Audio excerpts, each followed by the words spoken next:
والدین سے کہتا ہوں کہ اپنے بچوں کو عزت دو، عزت دو، عزت دو، عزت دو۔ پھر آپ سے زندگی کے بڑے فیصلے ہیں شادی، آپ لوگ اکٹھے پڑھتے ہو لڑکے لڑکیاں، اپنی شادی کے فیصلے خود نہ کرو، اپنے ماں باپ کے حوالے کرو۔ اس میں شرافت بھی ہے، اس میں برکت بھی ہے، اس میں رحمت بھی ہے، اور اس میں والدین کی دعائیں بھی ہیں۔ کورٹ میرج کو ہوا نہ دو۔ Boyfriend girlfriend culture ہمارا نہیں ہے۔ میرے نبی کے طریقے میں مرد اور عورت کا صرف نکاح سے تعلق ہے، اس کے علاوہ سب جہنم کی آگ ہے۔ اور والدین سے کہتا ہوں کہ اپنے بچوں سے پوچھ کے رشتے کرو، زبردستی مت کرو۔ میرا معاشرہ بہت سنگین قسم کے جرم کا شکار ہے، بچوں پہ مسلط کر دیتے ہیں، ایتھے ہی کرنی ہے، ایسے جٹائیں چی کرنی ہے، بٹائیں چی کرنی ہے، پتہ نہیں آئے کتوں ہیں جٹ بٹ۔ چلو تم ناراض نہ ہو، راجپوتائیں چی کرنی، میں راجپوت ہوں، میں اپنی قوم کو بھی رگڑ دیتا ہوں، راجپوتائیں چی کرنی، اگاں کرنی ہی کوئی نہیں۔ یہ ظلم و ستم اولاد پہ مت کرو، اپنی بچی سے پوچھو، اگر بیٹی ہاں کرے تو پھر قدم اٹھاؤ، اگر بیٹی کہہ دے میں نہیں کرنا چاہتی تو وہ نافرمان نہیں ہے۔ اللہ کے واسطے میری سنو، صرف تم نہیں سن رہے، اس کیمرے سے لاکھوں کروڑوں لوگ سن رہے ہیں۔ اگر بیٹا یوں کہہ دے کہ ابا میں نے یہاں شادی نہیں کرنی، میرا جی نہیں چاہتا ہے، تو وہ بیٹا نافرمان نہیں ہے، فرما بردار ہے، اس نے شریعت کا حق استعمال کیا ہے۔ اب ایسا ظلم مت کرو کہ نہیں اتھے ہی کرنی ہے، اتھے گھروں نکل جا۔ زندگی تم نے تو نہیں گزارنی، زندگی تو بچے نے گزارنی۔ میں قربان جاؤں، ایک حدیث سنو پہلے، پھر اگلی بات سناتا ہوں۔ ما تزوجت وما زوجت الا بوحی من السماء نزل به جبریل۔ لوگو سنو، میں نے جہاں شادی کی، میں نے جہاں بیٹی کی شادی کی، پہلے آسمان سے جبریل فرشتہ اللہ کا حکم لے کر آیا، پھر میں نے قدم اٹھایا۔ سمجھ گئے میری یہ بات سمجھ گئے سارے؟ اب اگلی سنو۔ حضرت علی فاطمہ کا رشتہ لینے آ گئے، اور جبریل ان سے پہلے آ گیا کہ یا رسول اللہ فاطمہ علی کے لیے ہے۔ باپ محمد مصطفیٰ جیسا ہے، رشتہ مانگنے والا علی جیسا ہے، اور بیٹی فاطمہ جیسی ہے۔ اور آپ پوچھتے ہیں علی کیسے آئے؟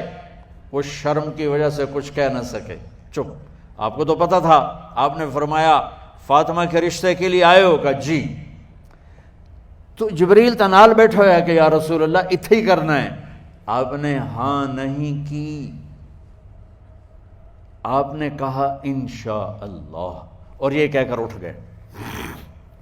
انشاءاللہ نبی کا ہاں ہی ہوتا ہے، لیکن جبریل کے آنے کے باوجود اور اللہ کے کہنے کے باوجود میرے نبی کو بھی پتہ ہے کہ یہ رشتہ یہاں کاتب تقدیر نے لکھ دیا ہے، لیکن امت کو سبق سکھانے کے لیے آپ گھر تشریف لے گئے۔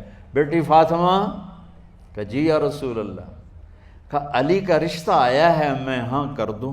سبحان اللہ۔ میں اپنے دیہاتی بچیوں پہ مجھے رونا آ گیا کہ جنہیں پتہ ہی نہیں ہوتا سانو کہیں دے نال بندے پہ جانور ہے یا انسان ہے۔ علی جیسا داماد، چلو علی کو چھوڑو، فاطمہ کو چھوڑو، جبریل آیا بیٹھا ہے، جبریل آیا بیٹھا ہے۔ اس کے بعد فاطمہ سے پوچھنے کی کیا بات؟ جبریل آ کر کہہ رہا یا رسول اللہ، اللہ کہہ رہا فاطمہ علی کے لیے ہے اور علی فاطمہ کے لیے ہے، اور پھر آپ کہتے ہیں بیٹی فاطمہ ہاں کر دو؟ ہماری تو آج کی بیٹیاں انکار نہیں کرتی، چپ کر کے گاں ماج طرح بن چھڑ دین کلے نال۔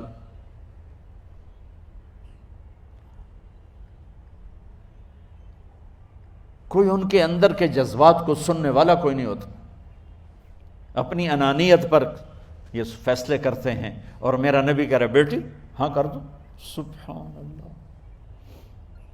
آپ کا کیا خیال ہے، فاطمہ نے انکار کرنا تھا؟ یہ تو یہ بیٹیاں نہیں انکار کرتی تو فاطمہ نے کہاں کرنا تھا؟ لیکن یہ سبق دینا تھا ان والدین کو جو نادانی میں نادانی کے فیصلے کر کے اولاد کو ہمیشہ ایک ٹھنڈی آگ میں دھکا دے دیتے ہیں۔ حضرت فاطمہ رضی اللہ تعالیٰ عنہا نے جب ہاں کی، پھر آپ باہر نکلے۔ اچھا مزے کا واقعہ ہو، حضرت علی اٹھ کے باہر نکلے تو صحابہ باہر کھڑے انتظار کر رہے تھے کہ کیا ہوا۔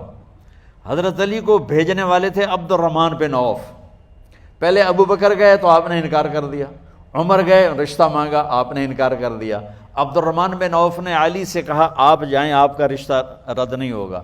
کہنے لگے میرا تو ذاتی گھر بھی کوئی نہیں، مجھے کہاں سے رشتہ ملے گا، میں تو بالکل غریب ہوں۔ کہا نہیں تم جاؤ۔ تو واپس آتے انہوں نے عبد الرحمن بن عوف پہ چڑھائی کر دی، ویکھیا ہے نا تو مینوں گلے آئی، انکار ہو گیا۔ تو صحابہ نے پوچھا کیا ہوا؟ کہا کچھ کہا ہی نہیں، چپ کر کے اٹھ گئے۔ تو عبد الرحمن بن عوف کہنے لگے کچھ بولے صحیح، کہ بس اتنا کہا انشاءاللہ، کہا تو مبارک ہو، نبی کا انشاءاللہ ہاں ہوتا ہے۔ کہا اچھا، تو اتنے میں آپ باہر تشریف لے۔ کہا علی، کہا جی، کہا لو بلاؤ، لوگوں کو بلاؤ۔ ساری مسجد بھر گئی، آپ کے ساری مسجد فل ہو گئی۔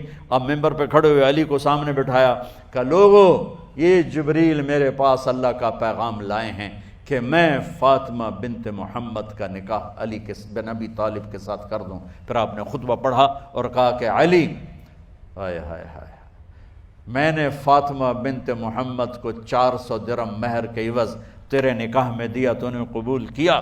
حضرت علی نے زور سے نعرہ لگایا میں نے قبول کیا، اور سجدے میں چلے گئے، اللہ کا شکر کا سجدہ ادا کیا۔ پھر میرے نبی نے وہیں سارے مجمع کو شہد کا شربت پلایا اور تازہ کھجوریں کھلائیں۔ اور پھر جب رخصتی ہوئی تو آپ نے حضرت علی سے فرمایا کہ آپ آ کے لے جاؤ۔ پھر آپ نے حضرت ام سلمہ، حضرت حفصہ اور جناب حضرت عائشہ رضی اللہ تعالیٰ عنہ، ان تینوں کو بلا کر فرمایا تمہیں پتہ ہے نا مجھے فاطمہ سے کتنا پیار ہے، تو تم فاطمہ کو دلہن بناؤ، اس کی تیاری کرواؤ، اسے دلہن بناؤ۔ تو ان تینوں نے حضرت فاطمہ کو دلہن بنایا۔ پھر آپ نے حضرت علی کو پیغام بھجوایا، وہ تشریف لائے، اپنی اونٹنی لے کر آئے، حضرت عقیل ساتھ ہے، سلمان فارسی ساتھ ہے، اور دروازے پر اونٹنی بٹھائی، آپ علی کو اندر لے گئے اور یوں فاطمہ کا ہاتھ پکڑ کے علی کے ہاتھ میں دے کر فرمایا علی تمہیں نبی کی بیٹی مبارک۔ سبحان۔ پھر آپ نے کہا میری بیٹی فاطمہ، مجھے اپنے خاندان میں جو سب سے زیادہ محبوب تھا میں نے تیرا ہاتھ اس کے ہاتھ میں دے دیا ہے۔ والدین سے کہتا ہوں اپنے نبی کی زندگی پڑھو۔ میرا درد ہے کہ ہماری ثقافت میں اسلام داخل نہیں ہوا، ہمارے عبادت میں اسلام آ گیا، بہت سارا مجمع مرد عورتوں کا نمازی ہے، حاجی ہے، عمرے کرتے ہیں، لیکن ثقافت میں نبوت کی جھلک دکھائی دے، ثقافت میں اللہ کا نبی دکھائی دے، وہ نہیں ہے۔ زندگی بیت گئی اس انتظار میں، مدت سے لگ رہی تھی لب بام ٹک ٹکی، تھک تھک کے گر گئی نگہ انتظار آج، پتہ نہیں کب صبح ہوگی۔ چلو کہتے تو جائیں مجھے ہے اگرچہ بت ہیں جماعت کی آستینوں میں، مجھے ہے حکم اذان لا الہ الا اللہ۔ والدین کے ذمہ ہے اولاد کو عزت دینا، ان کے سب سے بڑی خواہش میں ان کا احترام کرنا کہ زندگی انہوں نے گزارنی ہے، اور آپ کے ذمہ ہے والدین کے آگے سر جھکا دینا۔ اللہ کے واسطے کورٹ میرجز اور خفیہ شادیاں یہ نہ ہماری ثقافت ہے نہ یہ انسانیت ہے، ہمیشہ دکھ دردوں میں زندگی گزرتی ہے کہ اصل زندگی تو موت کے بعد آنے والی ہے۔